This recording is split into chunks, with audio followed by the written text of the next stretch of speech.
بسم اللہ الرحمن الرحیم الحمد للہ وکفی وسلام علی عبادہ الذین اصطفی اما بعد فقد قال اللہ تبارک وتعالی فی القرآن المجید والفرقان الحمید فاعوذ باللہ من الشیطان الرجیم بسم اللہ الرحمن الرحیم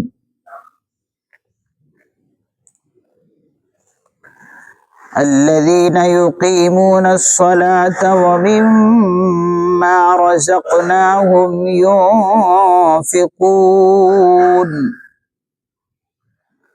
اولئک هم المؤمنون حقا لهم درجات عند ربهم ومغفرة ورزق كريم صدق اللہ العظیم۔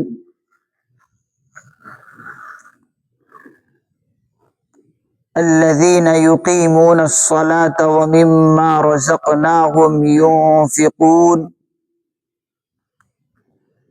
جو لوگ نماز قائم کرتے ہیں، الذین یقیمون الصلاة، جو لوگ نماز قائم کرتے ہیں، ومما رزقناہم ينفقون، اور جو کچھ ہم نے ان کو دیا ہے، اور جو کچھ ہم نے ان کو رزق دیا ہے وہ فی سبیل اللہ خرچ بھی کرتے ہیں، وہ اللہ کے راستے میں خرچ بھی کرتے ہیں۔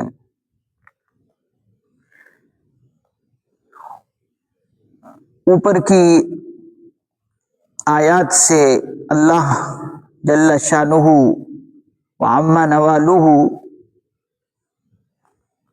مرد مومن کی کچھ صفات بیان فرما رہے ہیں کہ کامل مومن کون ہے۔ تقریباً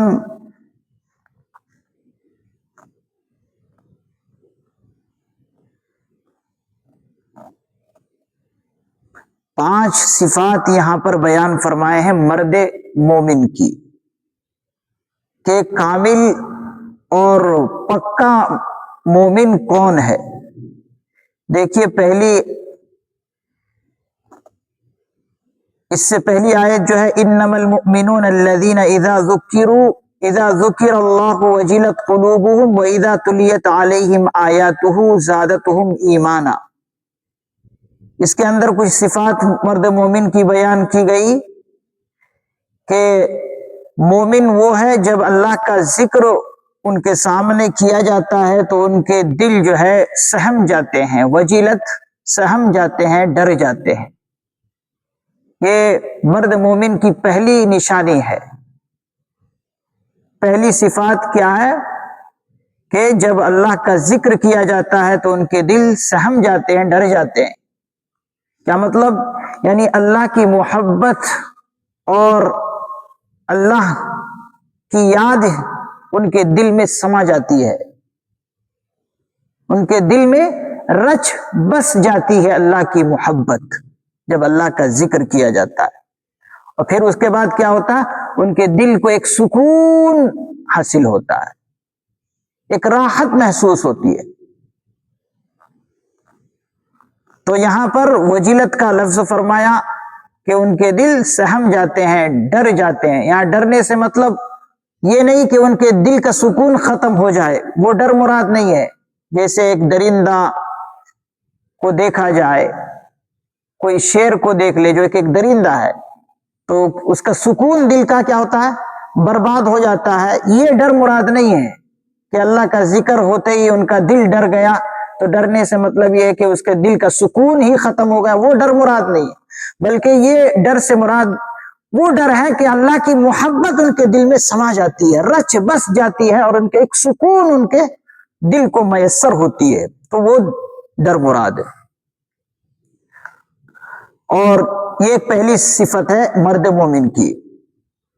مفسرین نظام فرماتے ہیں کہ اگر یہ صفات کسی مومن کے اندر ہے ظاہر میں اور باطن میں تو کیا کرنا چاہیے؟ اس کو اللہ کا شکر ادا کرنا چاہیے کہ اللہ نے مجھے یہ صفات اپنے اندر پیدا کر دی، اللہ اپنی توفیق سے میرے اندر یہ صفات آ گئی، تو کیا کرے؟ وہ اللہ کا شکر ادا کرے۔ اور اگر اس کے اندر کوئی ضعف اور کمزوری ہے تو اس کو جستجو، یعنی اس کو حاصل کرنے کے لیے کیا کرے؟ جستجو کرے۔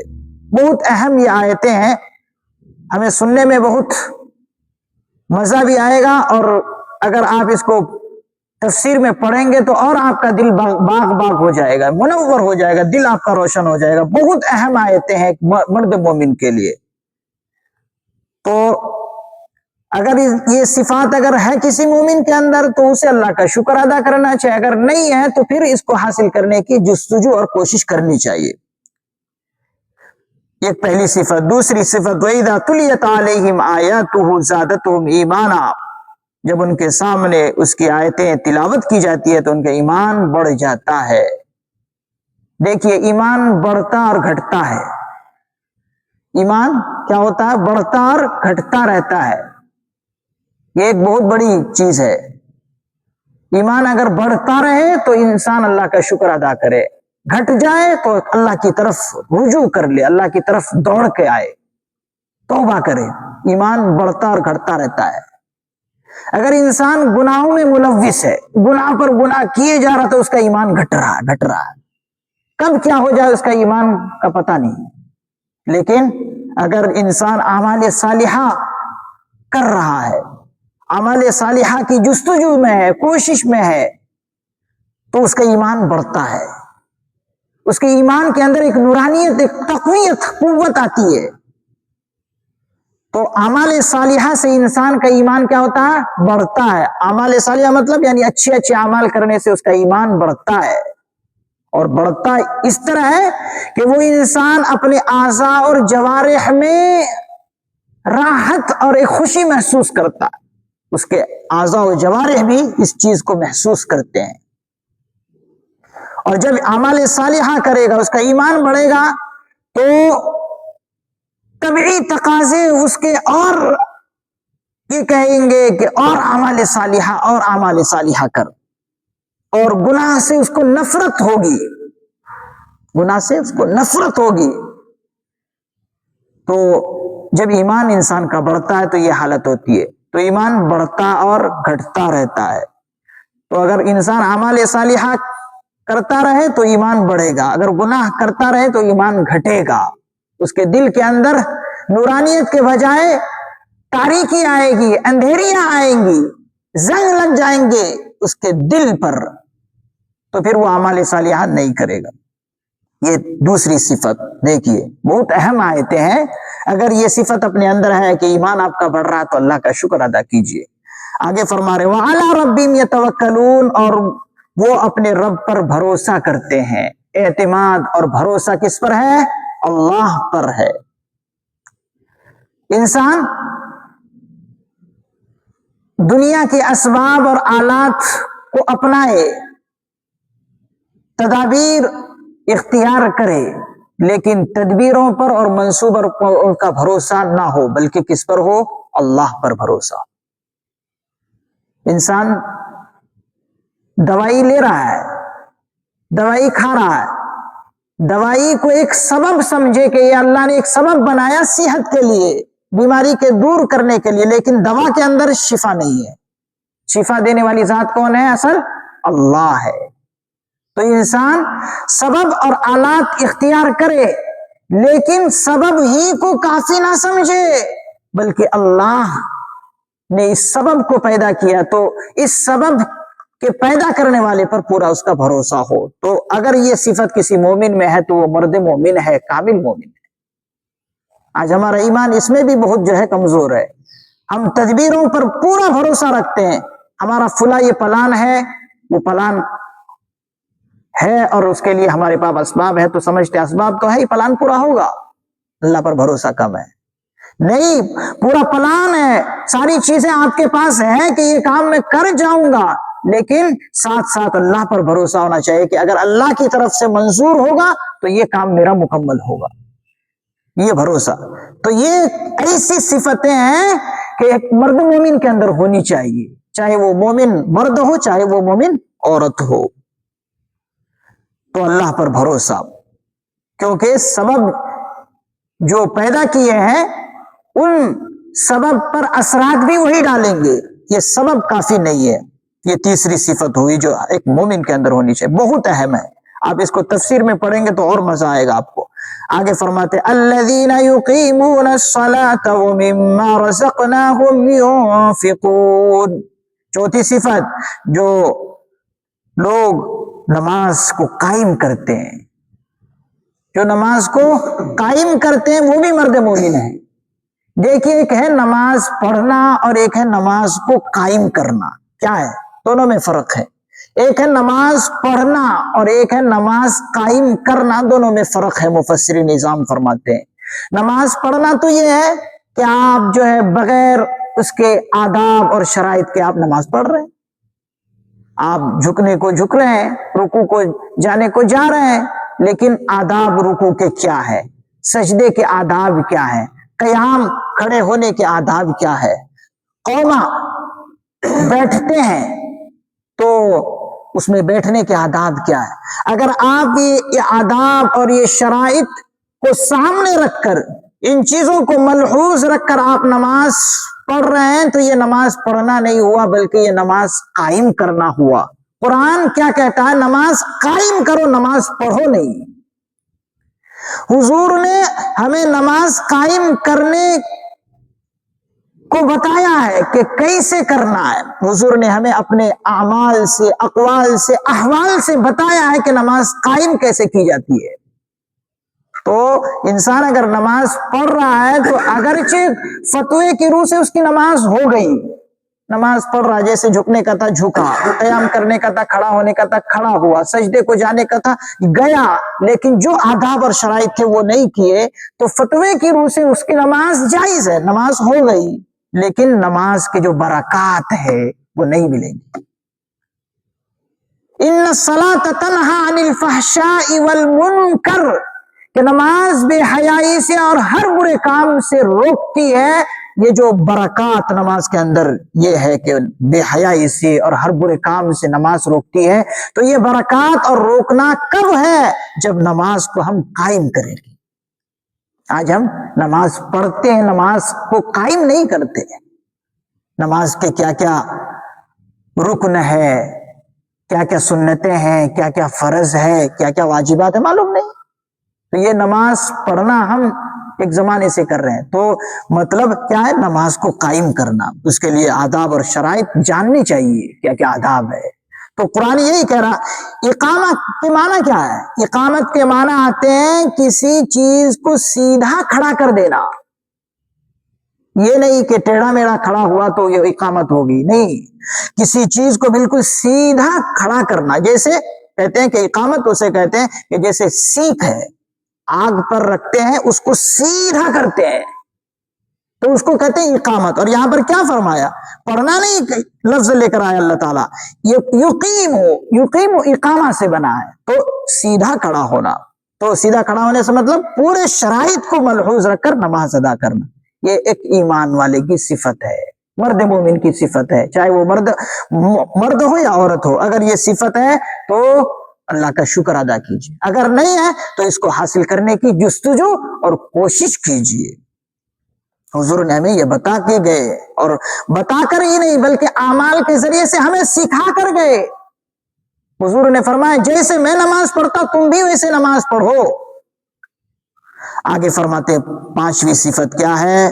وَمِمَّا رَزَقْنَاهُمْ يُنْفِقُونَ، اور جو کچھ ہم نے ان کو رزق دیا ہے وہ فی سبیل اللہ خرچ بھی کرتے ہیں، اللہ کے راستے میں خرچ بھی کرتے ہیں. یہ پانچویں صفت ہے. کیا مطلب؟ اللہ نے جو چیز ہمیں دیے ہیں وہ اللہ کے راستے میں فی سبیل اللہ انسان خرچ کرتا ہے تو وہ مرد مومن ہے. اب یہاں خرچ کرنے سے مفسر نظام فرماتے ہیں سب خیر خیرات آ جاتے ہیں. اس کے اندر جو ہے صدقہ بھی آ گئے اور خیرات کرنا بھی آ گیا، اسی طریقے سے زکوٰۃ بھی آ گئی، اسی طریقے سے واجب اور جو چیزیں ہیں شرعی واجب چیزیں ہیں دینے کی، وہ سب چیزیں آ گئی۔ اسی طریقے سے دوستوں اور مہمانوں پر خرچ کرنا یہ بھی آ گیا، اور ساتھ ہی ساتھ بزرگوں کی مالی خدمت کرنا، اللہ والوں کی مالی خدمت کرنا۔ آپ مال کے ذریعے سے اس کی خدمت کر رہے ہیں، اللہ والوں کی آپ مالی خدمت کر رہے ہیں، دین کا کوئی کام کر رہا ہے آپ چپکے سے ان کی خدمت کر رہے ہیں مالی، یہ سب کے سب اس کے اندر آ گیا۔ تو یہ تمام چیزیں آ گئی۔ اگر کہتے ہیں فرماتے ہیں کہ اگر یہ چیزیں ہیں وہ فی سبیل اللہ خرچ بھی کرتا ہے تو وہ مرد مومن ہے۔ یہ 5 صفتیں بہت اہم ہے۔ آگے فرماتے ہیں اللہ تعالیٰ اولئک هم المؤمنون حقا، یہی وہ لوگ ہیں جو سچے مومن ہیں، حقیقت میں یہی مومن کہنے کے لائق ہے۔ اگر یہ چیزیں ہیں ہمارے اندر تو بہت واہ واہ، اللہ کا شکر ادا کیجیے۔ نہیں ہے تو پھر ہم اللہ کی نظر میں حقیقت میں مومن نہیں ہے۔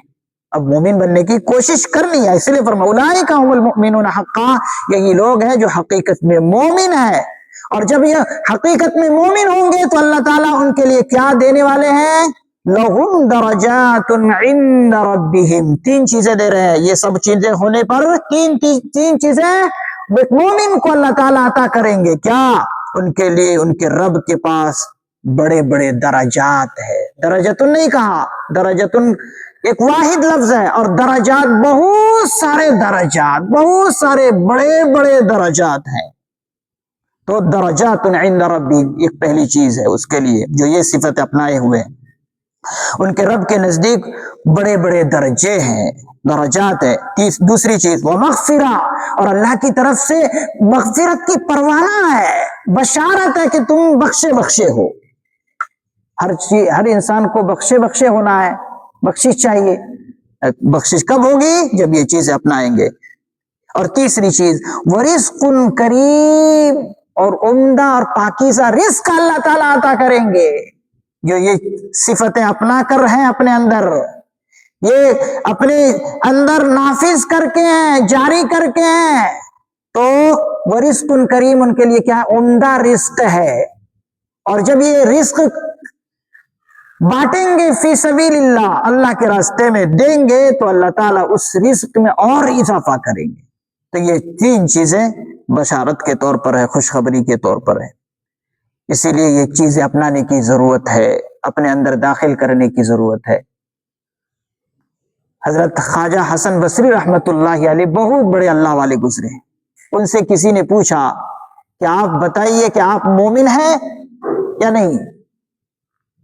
تو دیکھیے انہوں نے کیا جواب دیا کہ دیکھو بھائی، میں تو ایک چھوٹا آدمی ہوں، ہے بہت بڑے اللہ والے، خواجہ حسن بصری رحمت اللہ علیہ کتنے بڑے اللہ والے، ولیوں کے سرداروں میں نام آتا ہے۔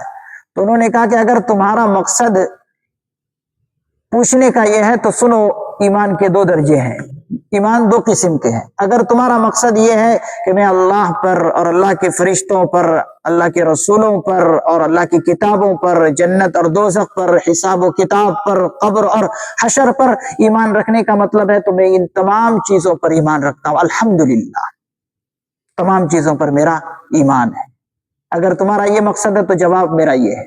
لیکن اگر تمہارا مقصد یہ ہے کہ جو سورہ انفال کے اندر اللہ تعالیٰ بیان فرما رہے ہیں، اگر پوچھنے کا مقصد تمہارا یہ ہے تو پھر میں اس میں کہہ نہیں سکتا کہ میں کامل مومن ہوں یا نہیں۔ اتنے بڑے اللہ والے کہہ رہے ہیں کہ یہ سورہ انفال کی یہ آیتیں جو اس آیت کے اندر جو چیزیں بتائی گئی ہے، وہ فرما رہے اگر اللہ تعالیٰ اگر تمہارا پوچھنے کا مقصد یہ سب چیزیں ہیں تو پھر میں کہہ نہیں سکتا کہ پکا ایمان والا ہوں یا نہیں۔ اتنے بڑے اللہ والے وہ کہہ رہے ہیں کہ میں پکا مومن ہوں یا نہیں مجھے معلوم نہیں۔ تو ہم کو کتنے اپنے ایمان پر محنت کرنے کی ضرورت ہے۔ اللہ تعالیٰ اس تفسیر کے ذریعے سے ہمیں اپنے ایمان میں قوت پیدا کرنے کی توفیق عطا فرمائے۔ اللہ تعالیٰ ایمان کی حلاوت اور چاشنی نصیب فرمائے، مٹھاس نصیب فرمائے، آمین۔ اس کو آپ بار بار پڑھیں، اس کو بار بار اپنے ذہن میں دوڑائیں، دماغ لگائیں کہ یہ چیزیں میرے اندر ہے یا نہیں۔ اگر بار بار آپ اس کی جستجو کریں گے، غور و فکر کریں گے تو آپ کا ایمان انشاءاللہ بڑھے گا اور آپ اعمال صالحہ کرنے پر عادی ہو جائیں گے۔ عادت اپنے اندر پیدا کر لیں گے۔ اللہ تعالیٰ سے دعا، اللہ تعالیٰ ہمیں اس قرآن کریم کی برکت سے یہ تمام صفات اور ایمان والوں کی نشانی اپنے اندر پیدا کرنے کی توفیق عطا فرمائے، آمین۔ سبحان اللہ و بحمدہ، سبحانک اللہم و بحمدک، ونشہد ان لا الہ الا انت، ونستغفرک ونتوب الیک۔ سبحان ربک رب العزت عما یصفون، وسلام علی المرسلین، والحمد للہ رب العالمین۔